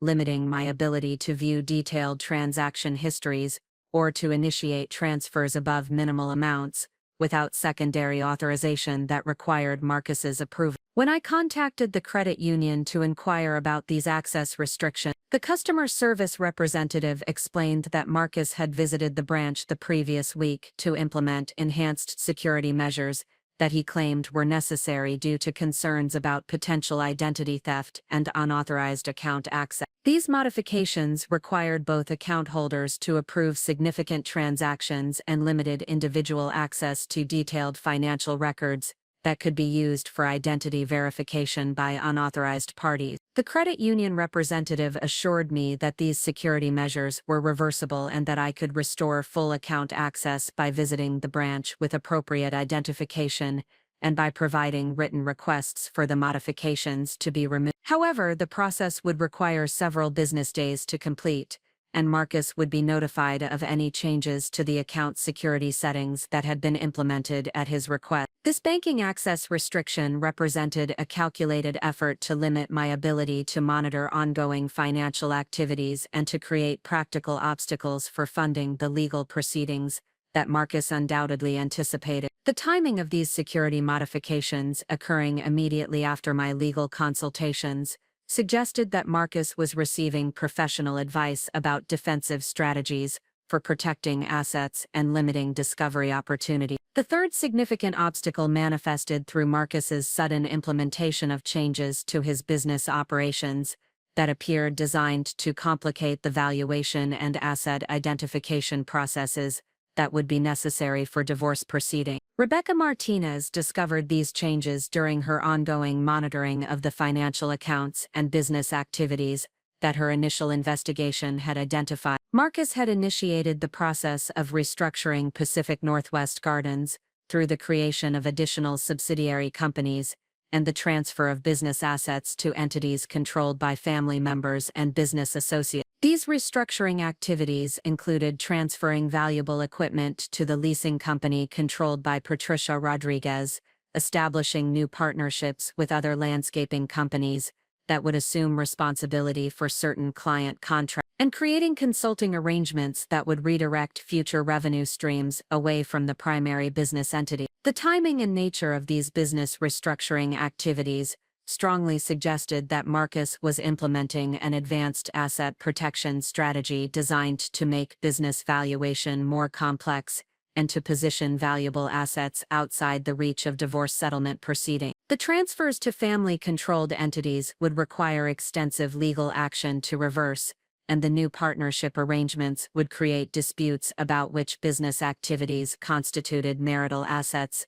subject to division. Rebecca's analysis indicated that these restructuring activities were being implemented with the assistance of business attorneys and accountants who specialized in asset protection strategies for high net worth individuals facing divorce proceedings. The sophistication of the arrangements suggested that Marcus had been planning these defensive measures well in advance of my discovery of his asset concealment, and that he possessed resources sufficient to fund professional assistance for implementing complex legal and financial countermeasures. The fourth major obstacle emerged through Marcus's initiation of what appeared to be a public relations campaign designed to influence community perceptions about our marriage circumstances and to create alternative narratives about the causes of our relationship difficulty. This campaign began with Marcus scheduling lunch meetings with mutual friends and business associates, during which he expressed concerns about my emotional stability and decision-making capability. Several friends contacted me following these conversations to express concern about my well-being and to offer support for what Marcus had characterized as a challenging period involving stress-related emotional difficulties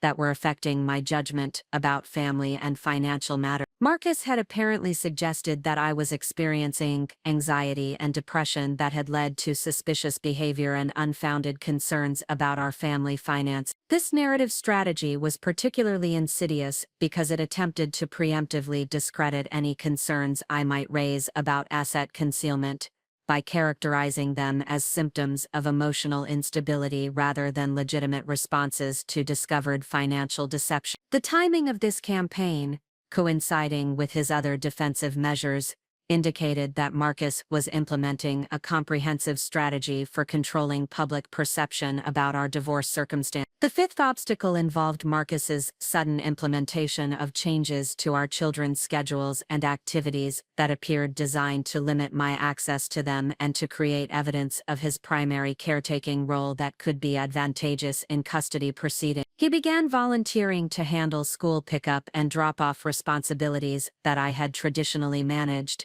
and he initiated new weekend activities and commitments that would require his supervision and involvement. Marcus also began documenting his increased involvement in our children's daily routines through photographs and written records that suggested he was creating evidence for future custody proceedings. He started maintaining detailed logs of his activities with Sophia and Diego, including homework assistance, meal preparation, and transportation to extracurricular activities that had previously been shared responsibilities between us. These changes in parenting involvement were particularly concerning because they appeared calculated to create evidence that would support his custody claims, while simultaneously limiting my opportunities to discuss our family circumstances with our children or to maintain our normal routines during this challenging period. The systematic nature of his documentation suggested that he was receiving legal advice about building a strong custody case while the divorce proceedings developed. The sixth major obstacle emerged when Patricia Rodriguez initiated what appeared to be a coordinated effort to transfer assets that had been held in accounts under her control to locations that would be more difficult to trace and recover through legal proceedings. Rebecca's monitoring of the financial accounts identified in her investigation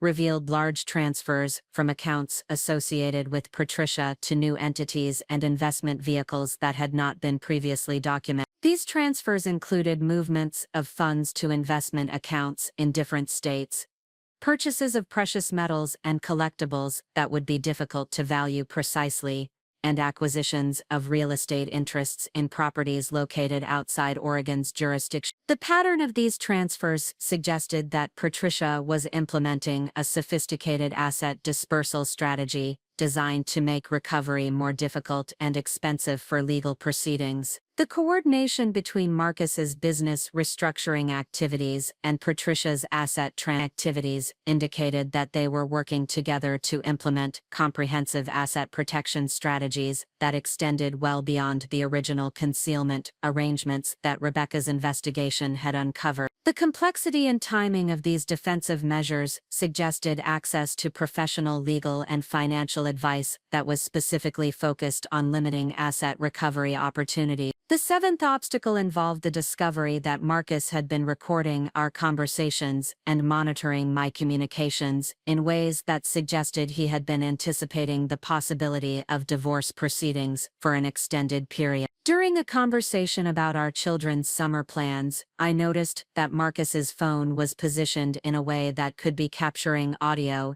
and his responses to my comments suggested that he was speaking deliberately for the benefit of a recording device. This surveillance activity raised serious concerns about privacy violations and about the extent to which Marcus had been monitoring my activities and communications with legal and financial advisors. The possibility that he had been recording conversations or monitoring electronic communications could compromise the confidentiality of my legal strategy and could provide him with advance knowledge of my plans and tactics. Sarah Chen advised that we should assume that Marcus had been conducting surveillance and that all future communications about legal strategy should occur only through secure channels and in locations where monitoring would not be possible. The discovery of potential surveillance activities also provided grounds for seeking court orders that would prohibit continued monitoring and would require Marcus to disclose any recordings he had made of family conversations. The eighth significant obstacle emerged through Marcus's initiation of legal action designed to preempt my divorce filing and to position himself as the reasonable party seeking fair resolution of family circumstance. He filed for legal separation rather than divorce, claiming that temporary separation would provide an opportunity for reconciliation while ensuring that our children's interests were protected during a period of family stress. This legal separation filing included requests for temporary custody arrangements that would give him primary physical custody of our children, along with temporary support orders that were based on the artificially limited financial resources he had been reporting. rather than our actual family wealth. The separation petition also included allegations about my emotional stability and decision-making capabilities that appeared designed to support his custody claims. The timing of Marcus's legal filing created procedural complications for the comprehensive divorce action that Sarah Chen had been preparing, and it required immediate response to prevent the temporary arrangements he was seeking from becoming established facts that would be difficult to modify later. The separation petition forced us to accelerate our legal strategy and to file immediate counter-motions that would protect my interests while the more complex asset recovery issues were developed. The ninth major obstacle involved Marcus's implementation of changes to his business banking accounting practices that appeared designed to make ongoing financial monitoring more difficult and to limit the effectiveness of any court orders that might be issued to preserve assets during divorce proceedings. He closed several business accounts that Rebecca's investigation had identified and transferred their balances to new accounts at different financial institutions. These banking changes included establishing business accounts in institutions that offered enhanced privacy protections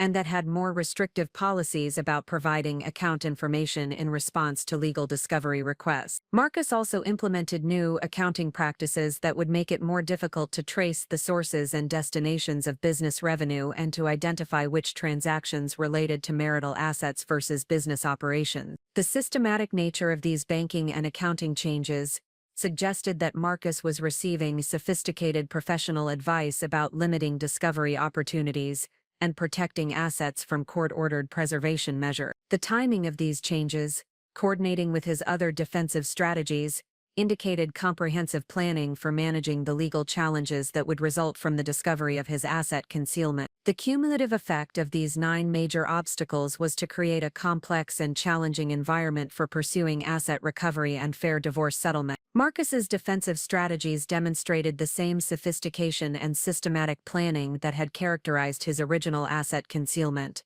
and they indicated access to professional resources that would enable him to mount sustained resistance to legal proceeding. However, the obstacles also provided additional evidence of Marcus's systematic approach to financial deception and his awareness that his conduct had been inappropriate and potentially illegal. The elaborate defensive measures he was implementing suggested consciousness of guilt and fear of the consequences that could result from full disclosure of his financial activity. The challenges that these obstacles presented required modifications to our legal strategy and additional resources for addressing the complex defensive measures that Marcus was implementing. Sarah Chen explained that sophisticated asset concealment cases typically involved these types of escalating defensive strategies, and that successful resolution required persistence and comprehensive legal approaches that could address each obstacle systematically. The obstacles that Marcus had created were significant, but they were not insurmountable.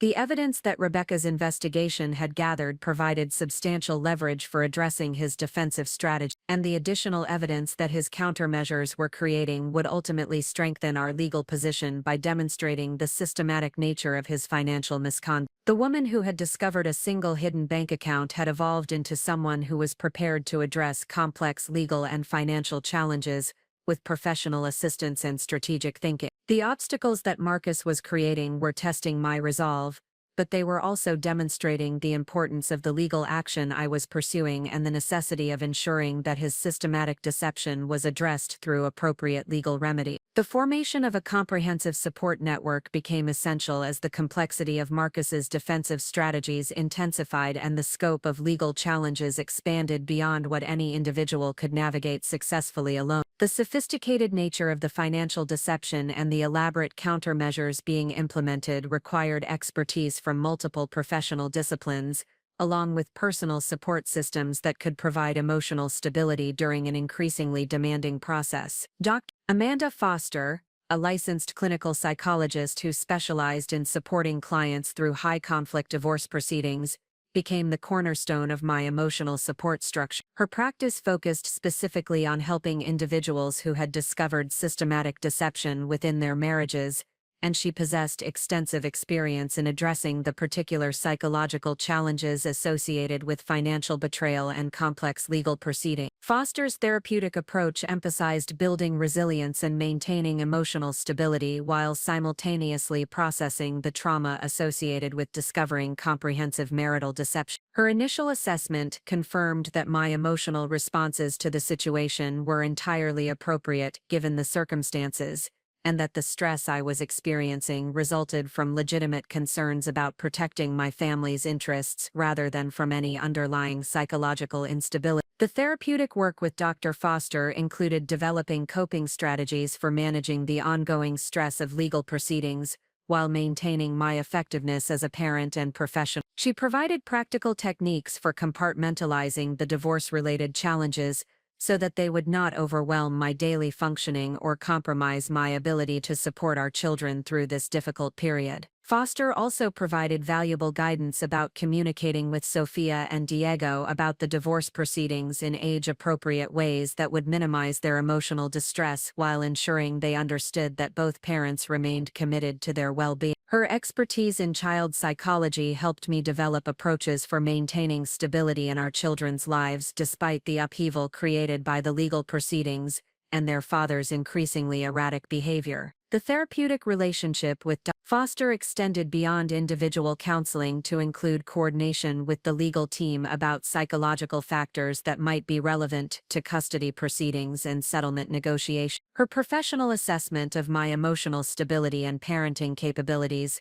would provide important documentation to counter any attempts by Marcus to characterize me as emotionally unstable or unfit for custody responsibility. Rebecca Martinez's role evolved from forensic investigator to ongoing financial advisor as the complexity of asset recovery and protection strategies required continuous monitoring and analysis. Her expertise became invaluable for understanding the implications of Marcus's defensive maneuvers and for developing counter-strategies that would protect our interests while the legal proceedings develop. Rebecca's continued involvement included establishing secure communication protocols that would ensure confidentiality of financial information and strategic planning despite Marcus's apparent surveillance activity. She implemented encrypted communication systems and established procedures for conducting sensitive discussions in locations where monitoring would not be possible. The ongoing forensic analysis that Rebecca conducted revealed additional hidden assets and deceptive arrangements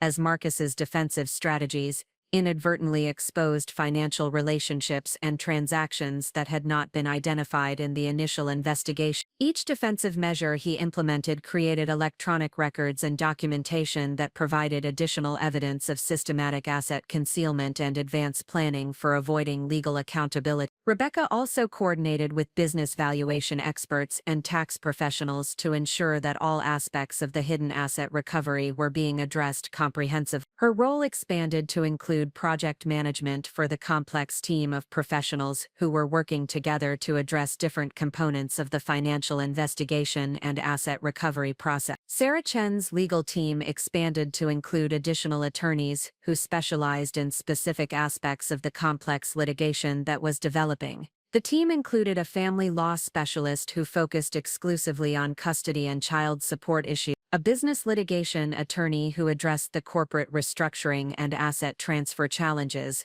and a tax attorney who handled the potential criminal and civil tax implications of the hidden income and asset concealment. The collaborative approach among the legal team members ensured that all aspects of the case were being addressed with appropriate expertise, while maintaining coordination of overall strategy and timing. Sarah Chen continued to serve as lead counsel and strategic coordinator, but the expanded team provided depth of knowledge in specialized areas that were crucial for successful resolution of the complex issues involved. The legal team also established relationships with expert witnesses who would provide testimony about business valuation, forensic accounting findings, and the psychological impact of financial deception on family relationships. These expert witnesses included professionals with extensive experience in similar cases and strong credentials that would enhance their credibility in court proceedings. Jennifer Walsh, my college roommate, who had remained a close friend despite Marcus's efforts to limit our relationship,